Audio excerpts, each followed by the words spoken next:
Let's give Bruce in the warm Williamsburg welcome.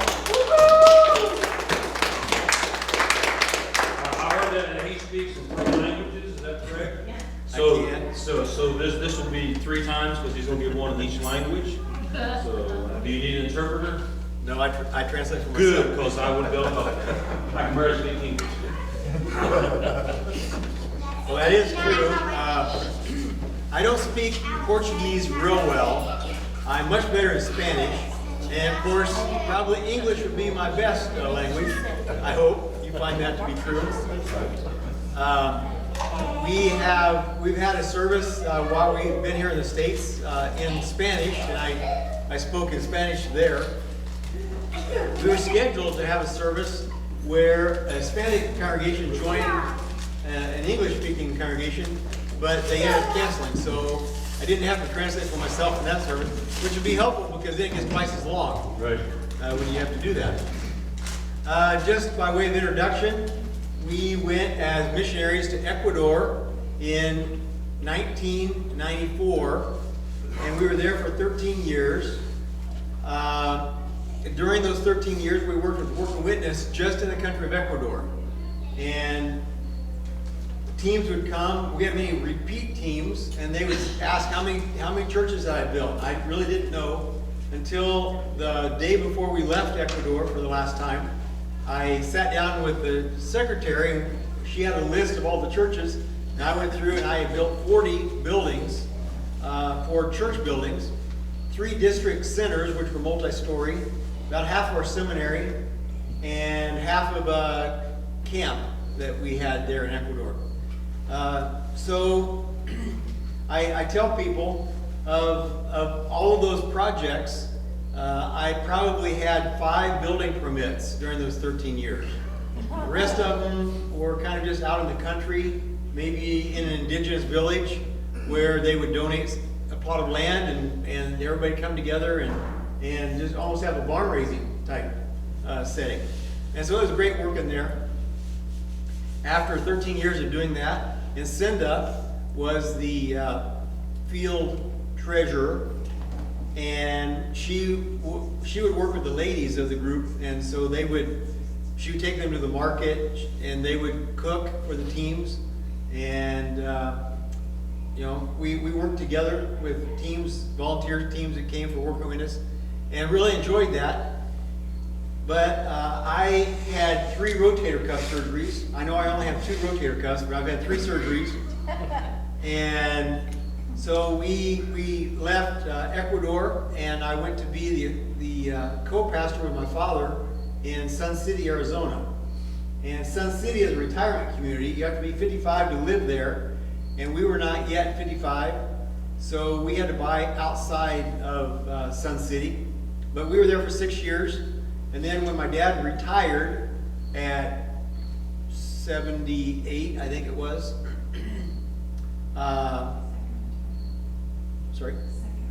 his second retirement. Yeah, he retired earlier. then he founded this church in Sun City, and he pastored for 12 years. And I was with him for 6 of those years. And according to the manual, when the pastor leaves or retires or resigns or whatever, or is voted out, all the associates have to resign as well. And so it just right at that time, Global Missions invited us to return to the mission field, and we felt like it was God's timing at that right then. So we were assigned to Eurasia, the Eurasia region. Now the Eurasia region begins out in the Atlantic Ocean with the Azore Islands. The Azores belong to Portugal on the mainland, and actually the Azores are 1 hour different time zone than the mainland of Portugal. Portugal is on the time zone of the UK, the United Kingdom, England, and so it's Greenwich Mean Time is our time, and to the far end of Eurasia is Russia. Do you know how many time zones there are around the world? You want to take a guess? How many time zones? Maybe look at your watch and double it. 24. There's 24 hours in a day, there's 24 time zones, and Eurasia is 14 of the 24 time zones. It's huge. When I was in seminary in Kansas City, some of my mission professors were retired missionaries from Africa, and they were quite proud of the culture of Africa. Well, probably Africa has more languages, dialects and so on than most any place else, but Eurasia has way more diverse culture. If you think about all that's involved in all the way from Portugal to Russia and everything in between there. So we were originally assigned to the Eurasia region. And I'll tell you more about that in a little bit. But after we'd been there about a year with that assignment, I was asked to be the field strategy coordinator for the Western Mediterranean field. There are 7 fields. Those 14 time zones are broken up into 7 fields. Not by time zones. That would be nice, but well, not necessarily. But the Western Mediterranean field, if you look at a map, it's basically the northern rim of the Mediterranean. We call it the Western Mediterranean because the Eastern Mediterranean would be what we call the Middle East. But it's the Western Mediterranean, so it's Portugal, Spain, France, Italy, and Greece. Those 5 countries make up the Western Mediterranean, and I'm the field strategy coordinator for those 5 countries. Now, you might think, well, that sounds like a vacation spot. And why do we need missionaries there? Well, because there are people who are lost in those countries, just like you have neighbors who are lost. And we're there to advance the kingdom of God as we can. And I'll tell you a little bit more as I address each country. For the last 3 years, I have been the district superintendent of Spain, even though we live in Portugal. And if you were to come and visit us in Portugal, I could take you to a point where there's a lighthouse, and you could look out at the Atlantic Ocean, and that is the furthest west you could go in Europe. Not counting islands, but so we're on the Atlantic, and we live in Lisbon, which is the capital. But I'm the district superintendent of Spain, and I can drive. Portugal is long and narrow, so it's not that far to drive to get to Spain. I can go to Seville, where we have a church, and in 4 hours I can go to Madrid in 6 hours. And so I minister in that way as a district superintendent, although, as you know, with COVID, travel became impossible. So a lot of what I've done over the last almost 2 years has been over Zoom, or we use another app called WhatsApp, and we text. Today I was texting with the district secretary of Spain, so our work doesn't stop when we're here in the U.S. But because it's very, very late nighttime there, I have to be doing my work with them in the morning here, and it's already evening there. Saturday, I'll be doing interviews with district licensed ministers in Spain, and that'll be all morning, but it'll be afternoon for them. The next country over from Spain is France, and we have missionaries in France. I don't speak French, but when we're there, they translate for me and so on. I've found that across Europe, especially young people, are able to speak English, and most of our work is in English, especially at the regional level or the global church level. It's all in English. So the fact that I speak Portuguese doesn't help me a whole lot with our regional office, which is in Germany. I don't speak German either, but they speak English because most of them are Americans. And when we're in France, we were checking into a hotel, and I asked the lady. Now I did have French in high school, so I can butcher it pretty well. And so I asked the lady in my French, if she spoke English. And she said, oh, no. So I got insulted or something if I asked her if she spoke English. And I don't know what app she used overnight, but when we went to leave the next day, she did speak English. She had learned English overnight. It was a miracle. Not as good. Yeah. So people in France do speak English, but they won't because they're French. And that pretty much sums it up. Then the next country over would be Italy.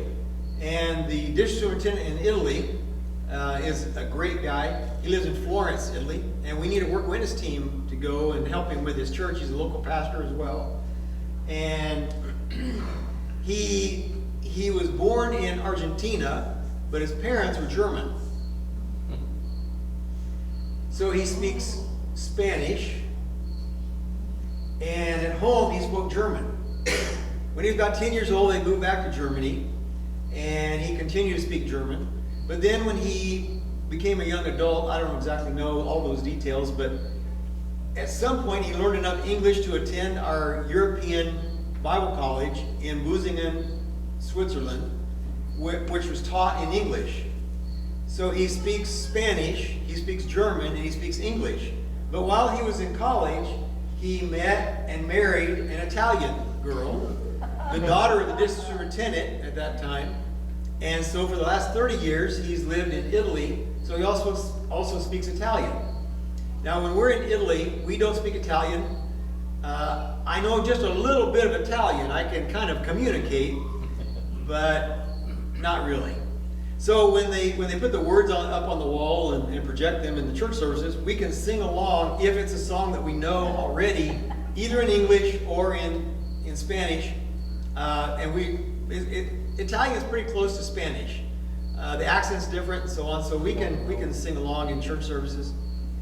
And so that's the Western Mediterranean. I'll leave Greece for a little bit later. We don't actually have work in Greece currently. When we were assigned to Eurasia, we were asked to go and be the coordinator for the Jesus film. Are you familiar with the Jesus film? Mm-hmm. Now, we don't show the Jesus film all through Eurasia in the sense of those 14 time zones. We show the Jesus film in 5 countries. And that would be India, which has over 2 billion people. We have 17 districts in the Church of Nazarene in India alone. And they speak different languages. Now, they don't all speak the same language. Hindi would be pretty much the common language among them. So we have India, and then up to the northwest would be Pakistan.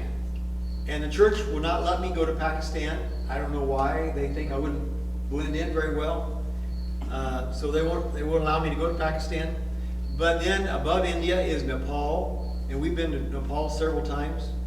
I was there right after the earthquake. We were sitting in a hotel conference room, a bunch of leaders, and the district superintendent of Nepal, every once in a while he would raise his hand and say, "We just had such and such a level of earthquake, 4.2 or whatever." We didn't feel anything, but the tremors were continuing the whole time we were there.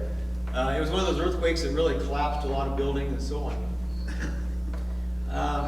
Then below Nepal around would be Bangladesh, and we've been to Bangladesh a number of times.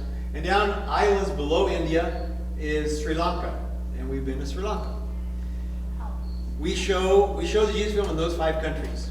Now, when we were assigned, we call it GMC, Global Ministry Center, in Lenexa, Kansas. We went to the headquarters. For years, we knew it. I grew up, my dad's a pastor, we grew up calling it headquarters. They don't call it headquarters anymore. Some of us still do, old timers. But we went to GMC, and I was being trained on the procedure for meeting with the Jesus film teams and so on. And we had about 220 teams at that time. For those 5 countries. And Cinda's job was to receive a monthly report from each of those teams. Those 220 teams, she received a monthly report, and each report had to have 5 elements to it. how many times had they shown the film, how many people attended the showings, how many people accepted Christ, how many people were in discipleship, and a testimony. So she receives that report every month. Now, because of COVID and other reasons, finances dropping, we only have 150 teams. We don't have 220, we have 150. But every month she still receives a report. And about 3 years ago, I was asked by a regional director if I were to give up something, and I'll tell you a little bit more about the realm of my involvement. He said if I were to give up something, what would lighten my load the most? And I said if I gave up the Jesus film, that would lighten my load the most, because of travel from Portugal all the way to Bangladesh and India and so on. And so we now have a different regional coordinator for Jesus film, and he was my choice. Originally I was told that'll never happen, but I did finally get my choice to be the regional coordinator, and I'm very happy. He's doing a great job. Senna continues to receive the report. She's still doing that part.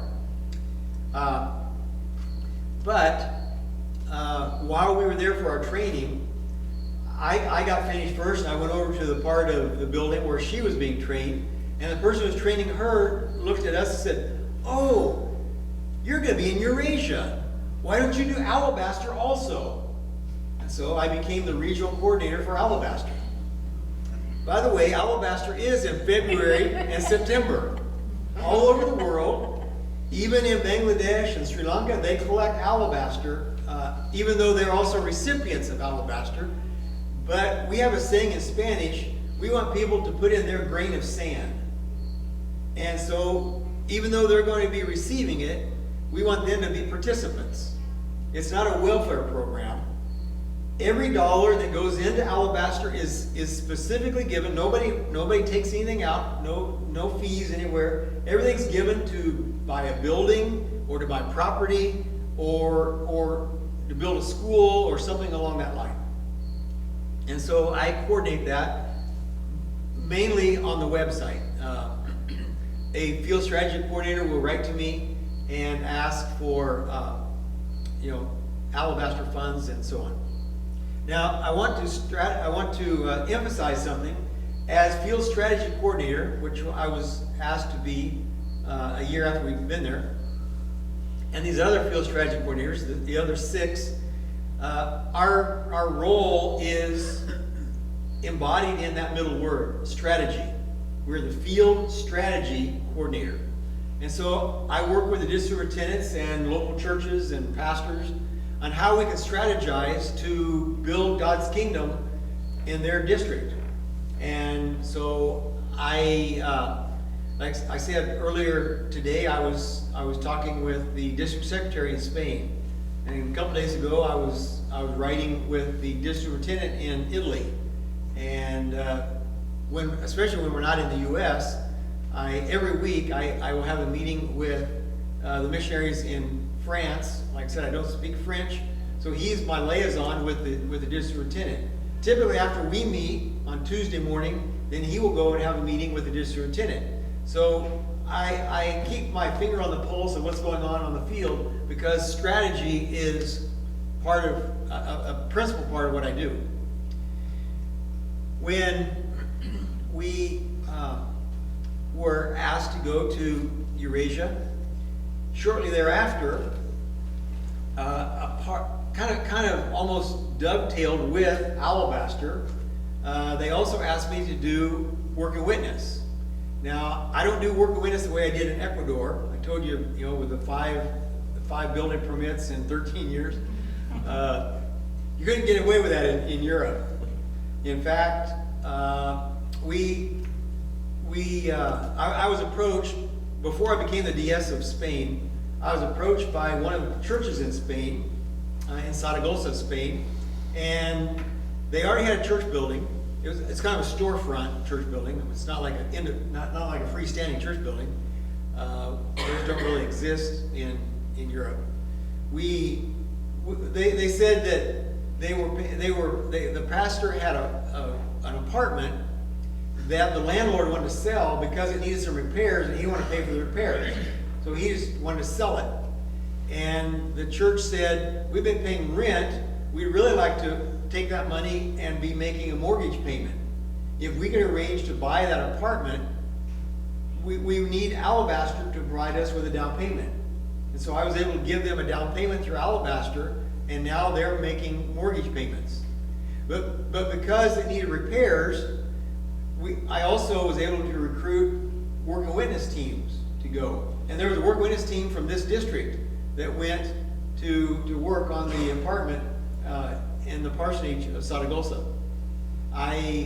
About a month before we came to the States, we've been in the States about a month now, but a month before I went, before we came to the States, I had lunch with that pastor and in that apartment. Mainly what we went in and we gutted it, which is something we could do without a building permit. And then we had to have national contractors come in and do the actual work, electrical, plumbing, and that sort of thing. But we saved a lot of money by us doing the initial tear out. In addition to that, we are working with Compassionate Ministries. The missionary in France, I've asked him to be the Compassionate Ministries coordinator for the field.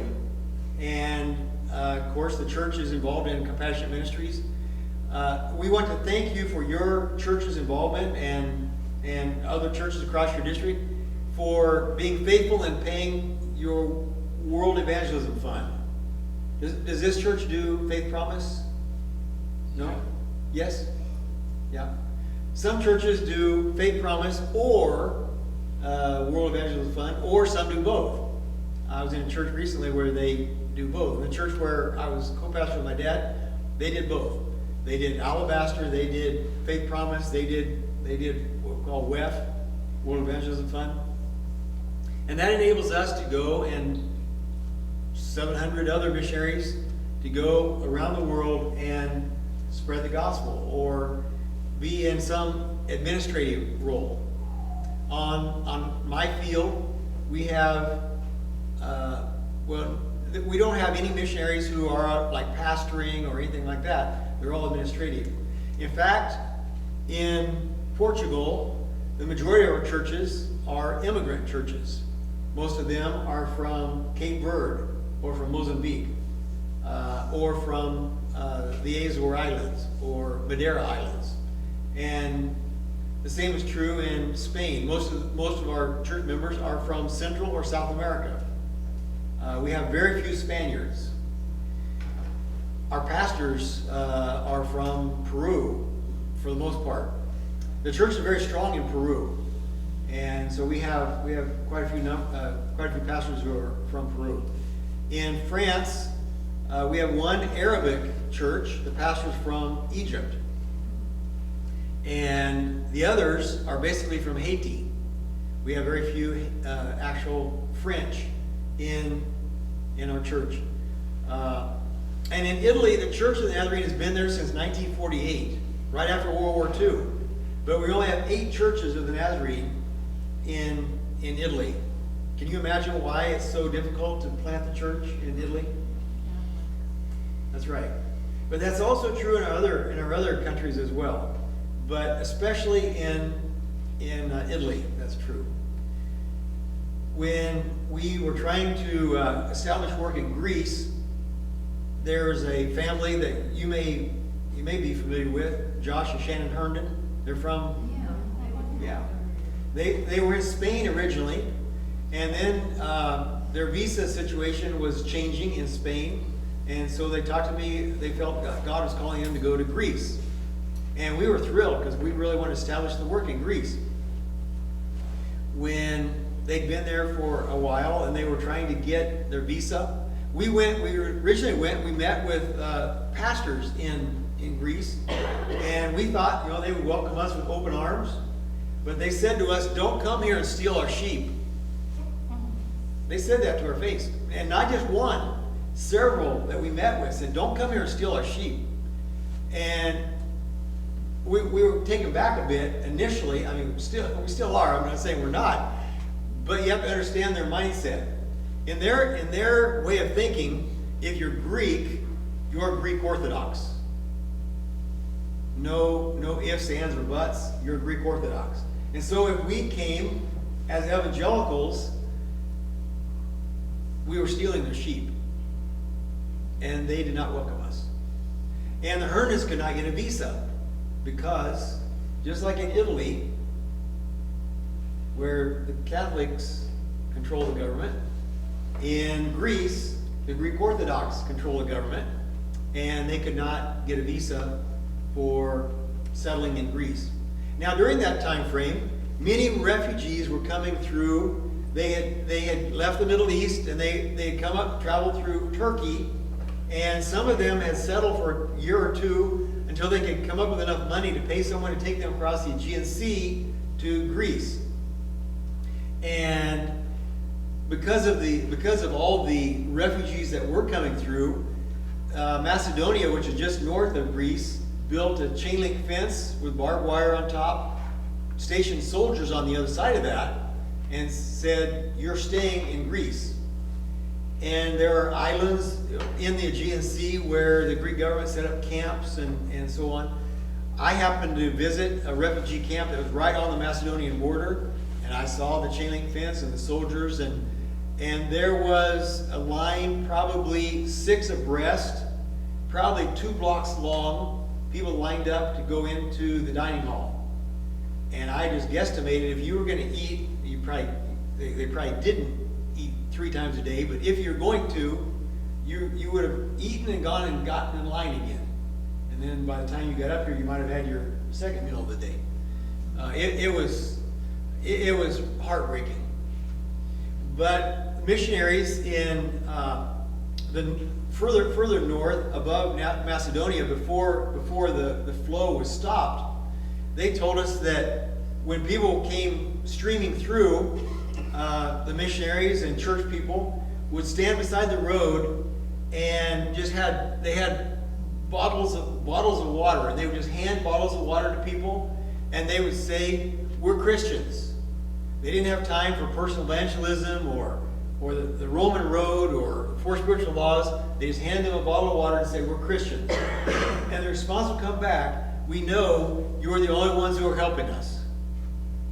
Not the government, not some Muslim organization, Christians."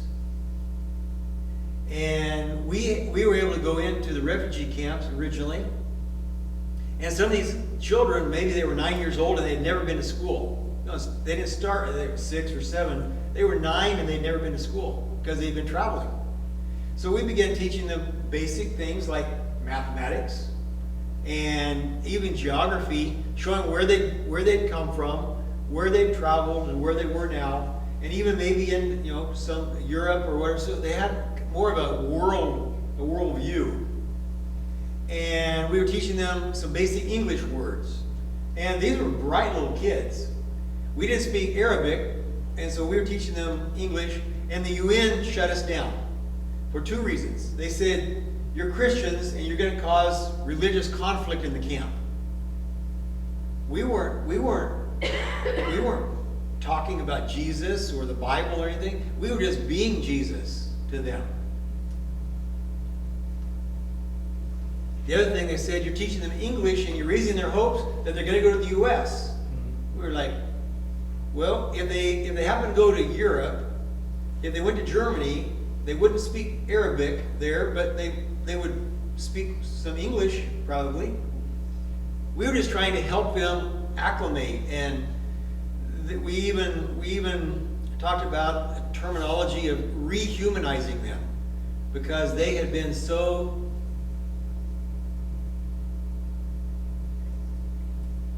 dehumanized in the process. And we were just trying to be the church. Now, during that time in Greece, we had volunteers that were there in addition to Josh and Shannon and their family.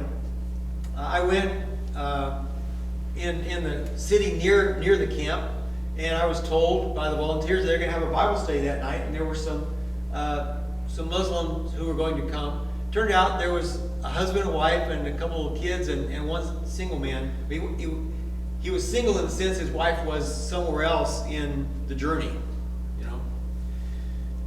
And I feel like the Lord gave me some really, a very brief devotional I presented that night.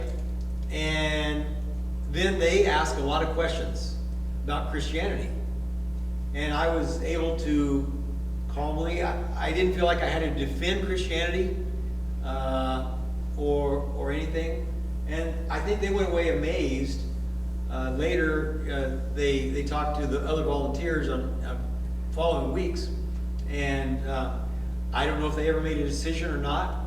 But interestingly enough, as relationships were built, oftentimes when they would receive word from the UN that they were going to be assigned somewhere, they would come and tell our volunteers. And the volunteers would rejoice with them that they were being moved out of the refugee camp and going to be assigned somewhere. And oftentimes they would ask, will there be a Nazarene church near where we're going?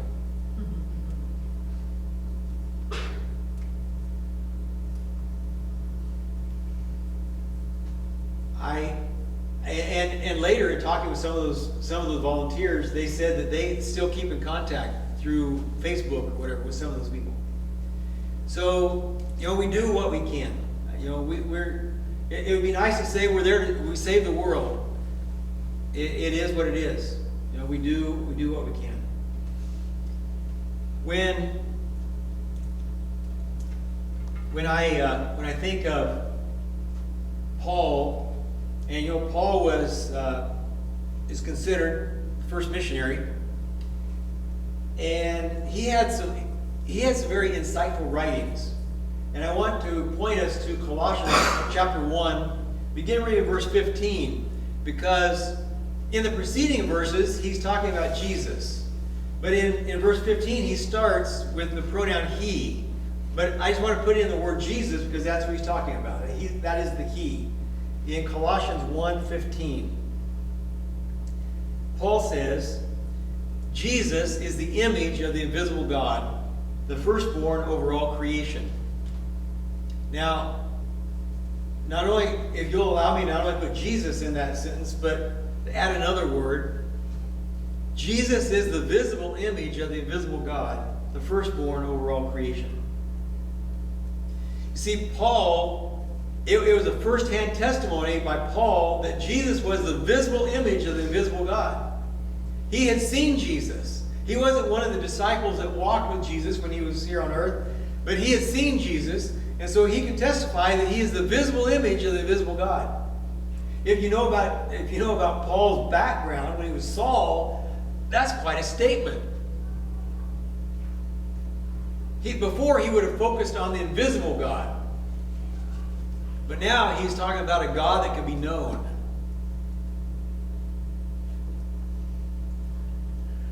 Jesus is the visible image of the invisible God, the firstborn over all creation.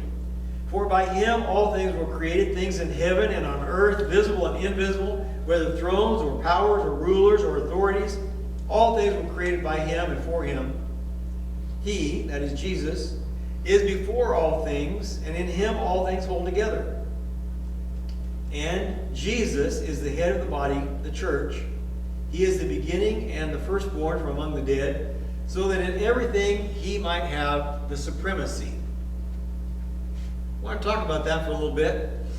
When we show the Jesus film in those 5 countries, many of those people are Hindu. And Hindus have 1,000 gods.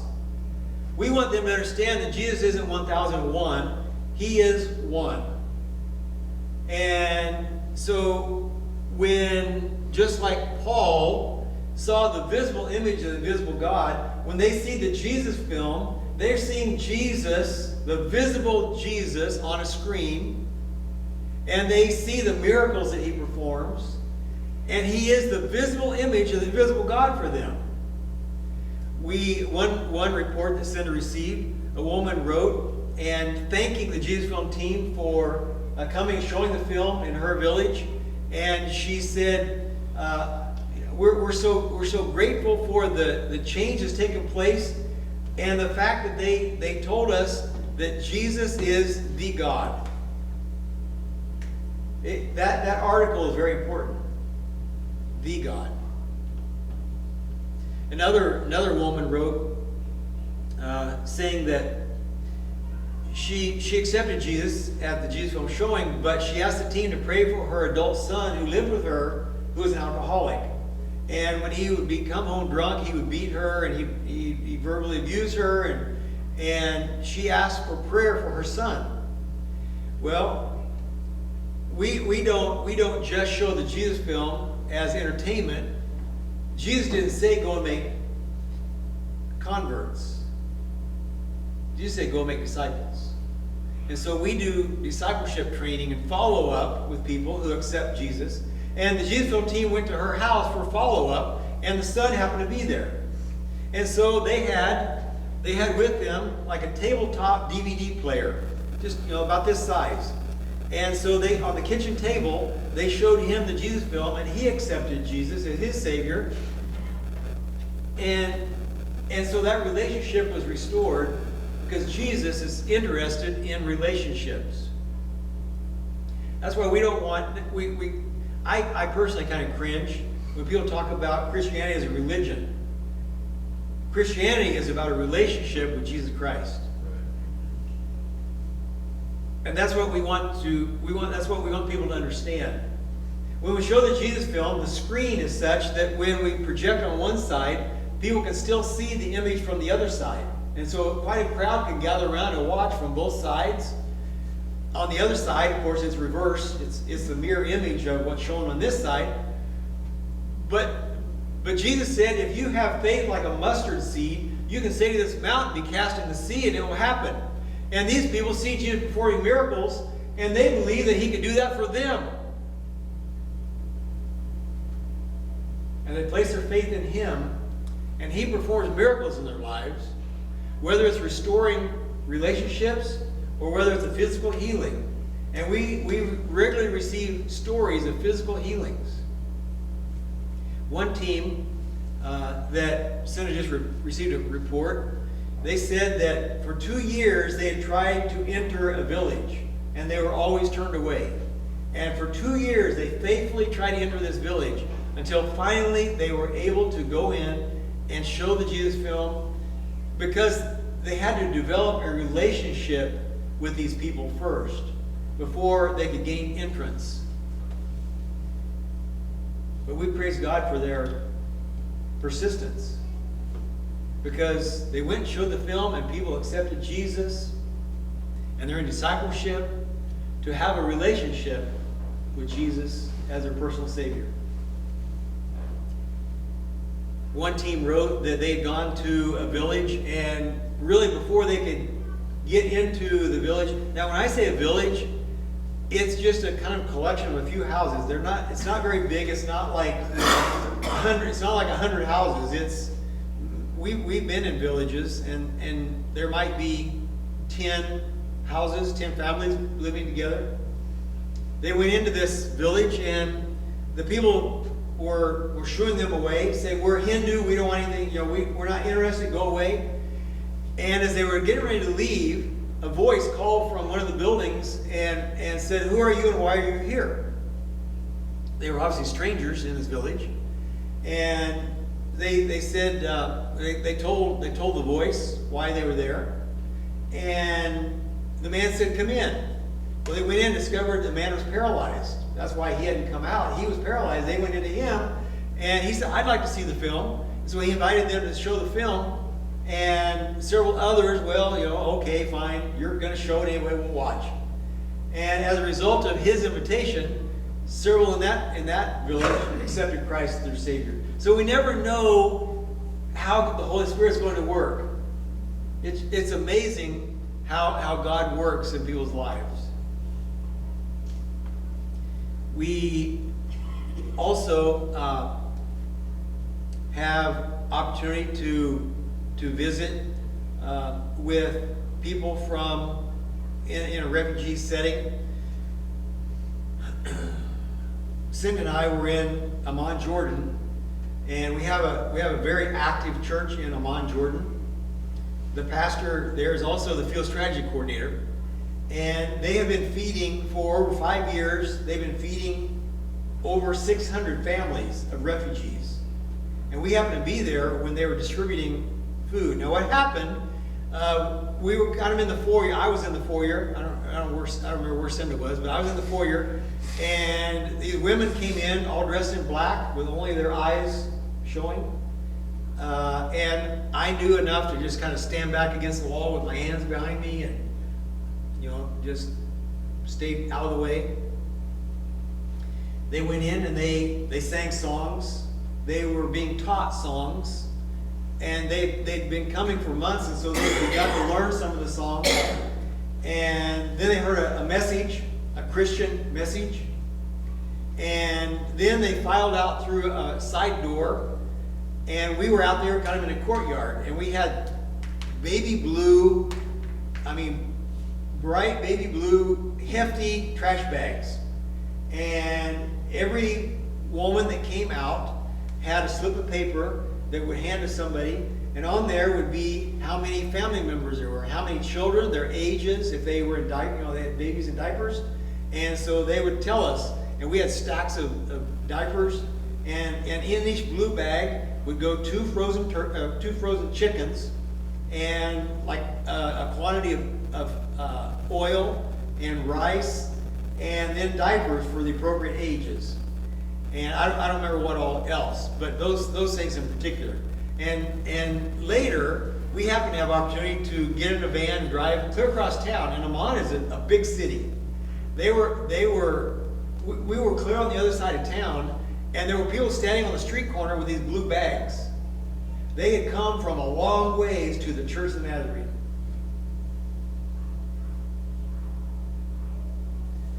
The field strategy coordinator's name is Khalil.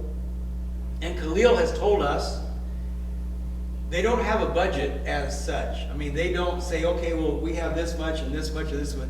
Every month, God provides. Sometimes they're donated frozen chickens. Sometimes they have to buy them. But God provides the money for them to buy them, or the rice, or the oil, or whatever. God has provided for over 5 years. Every month, God has provided. That's faith. When you got 600 Muslim families coming to you expecting to receive something, God provides.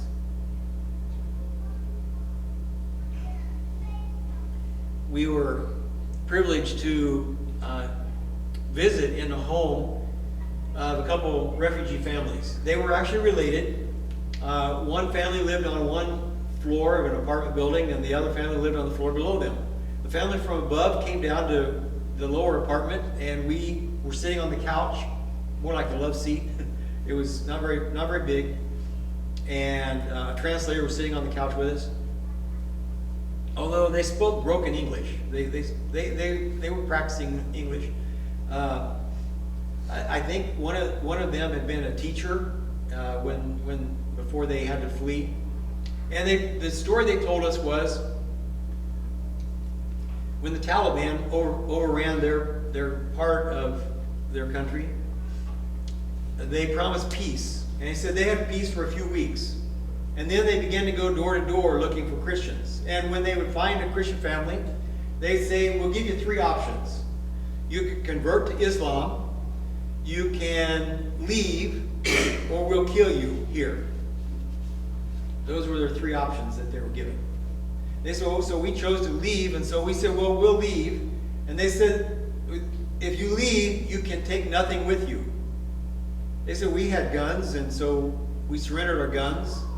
We had cars, and we gave them our cars. We had gold, jewelry, and other things. We gave that to them. We had cell phones we had to give up. We only left with what we had on. That was all we were allowed. One of the families, they said the grandmother was confined to a wheelchair. And so as they proceeded to leave, they said, oh no, you can't take the wheelchair. And it was going to be a journey of thousands of miles, and so Grandma had to stay behind. And they found out later that Grandma had been killed.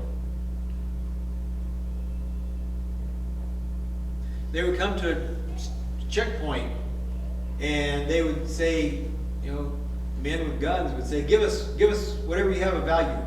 They said, we don't have anything. We just said, we're going to search you. If we find something that you're hiding, we're going to kill you. They said, but we don't have anything. And they didn't.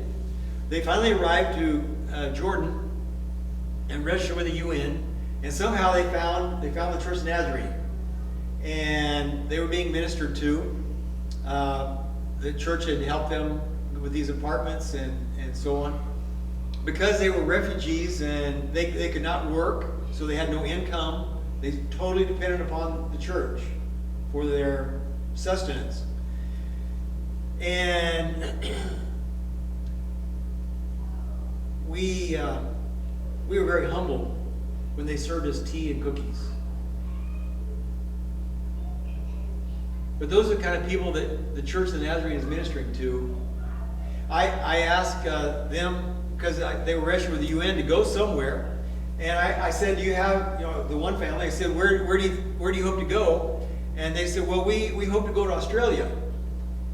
Well, with their English, I said, you're going to have difficulty when you get to Australia, because they talk differently.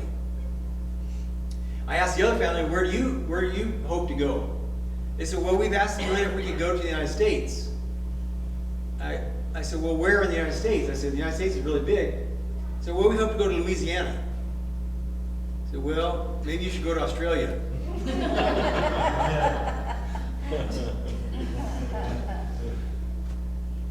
Their English might be easier to understand.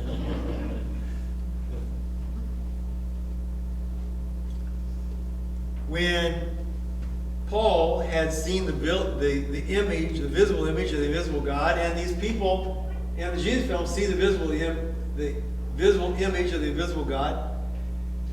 Here in your community, you are the visible image of the invisible God to some people. They may be the only Jesus, you may be the only Jesus that they ever see. Because you are called to be the visible image of the invisible God. A typical mission verse is the Great Commission. And typically, if I were to ask people, what is the Great Commission? They would say, well, Jesus said, go and make disciples of all nations. And he did say that. But unfortunately, we oftentimes hear those words and we say, well, you know, that's for missionaries and you know, to go to all nations, and it doesn't really apply to us. I mean, I don't know. But we're missing a very important point, because that's not really the Great Commission. Did you know that? The verse before that, actually that verse starts with the word therefore. And when I was in college at Point Loma, I had a professor by the name of Reuben Welch. And Reuben Welch drilled into our head, whenever you see the word therefore, ask yourself, wherefore the therefore? And since that verse begins with therefore, the verse before is the wherefore. Here's what Jesus said. All authority in heaven and on earth has been given to me. Therefore, go and make disciples. And I've been told that a better translation of that is actually, as you're going anyway, because he knew that the church is going to be scattered. And so, as you're going anyway, wherever you go, make disciples. Wherever that might be, make disciples. Well, that's a pretty big challenge for many of us, even for me, even for those of us called to be pastors or missionaries. But I got some good news for you, because Jesus said, all authority has been given to me. And the verse following what we think of as the Great Commission, he said, and I will be with you always. to the very end of the age. It's like a sandwich. All power, and he'll be with us. So all his power and authority is available to us. It goes with us where we are. We have up here on the table, we have what we call a prayer card. It's a postcard. And I had one pastor get up and say, yep, be sure you take one of their magnets. Well, this is not magnetized. It's just a postcard. You'll have to provide the magnet because I'm Scot-Irish. But if you take one of these and remember to pray for us, we depend upon the prayers of God's people.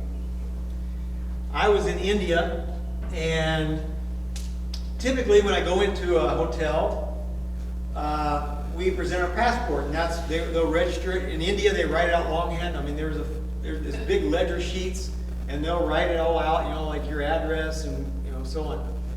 And so we were in India, and I went up to the desk with the pastor that was traveling with me, and I had cargo pants on. So I was reaching for my pocket to get my passport, and he kind of tapped my leg, and so I straightened up, and he shook his head. So he registered us, and we went to our rooms, and then later we were meeting down in the lobby to go to the church service. I said, well, I didn't, what was with my passport? He said, I didn't want that man to know you're an American.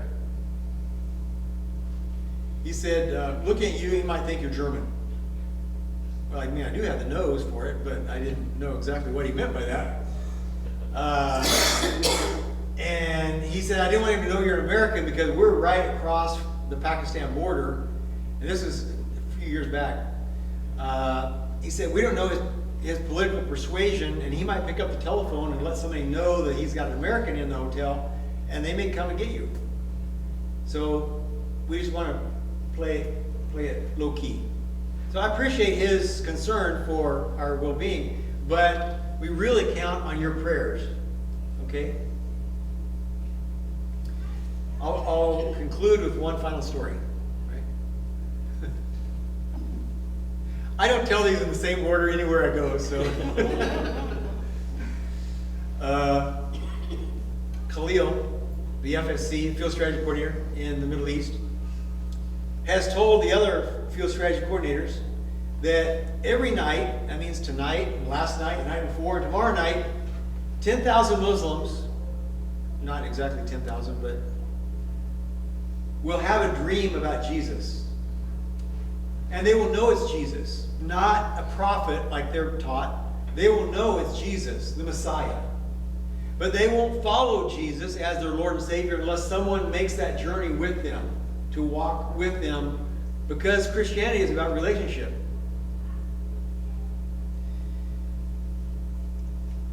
It was in a creative access country that is now publicized, but at the time this happened, it was creative access. And I still won't, under these circumstances, I won't say where it was. But ISIS was just outside this large city. And we all know what ISIS did to Christians when they encountered them. So when Khalil found out that the pastor and all the board members had sold their possessions and had fled the city, he was a little perturbed. So he called the district superintendent and said, what happened? What's going on? I said, well, ISIS is out there, and they were afraid of what was going to happen. And he said, is there nobody still left in charge of the church? He said, well, there's one guy still there, a leader in the church, who is packing up his stuff and trying to get everything together to leave. And so Khalil asked for his phone number, and he called the man and said, I want to ask you a question, after they made small talk, of course in Arabic. And he said, are you leaving out of fear, or are you leaving because God told you to leave? Kind of the Jonah idea, you know? Are you leaving out of fear, or are you leaving because God told you to leave? He said, I understand. Fear is a natural human response to the situation. But we have to understand God is in control. And the man said, well, let me pray about it. And a few days later, when they made contact, the man said, I had a vision.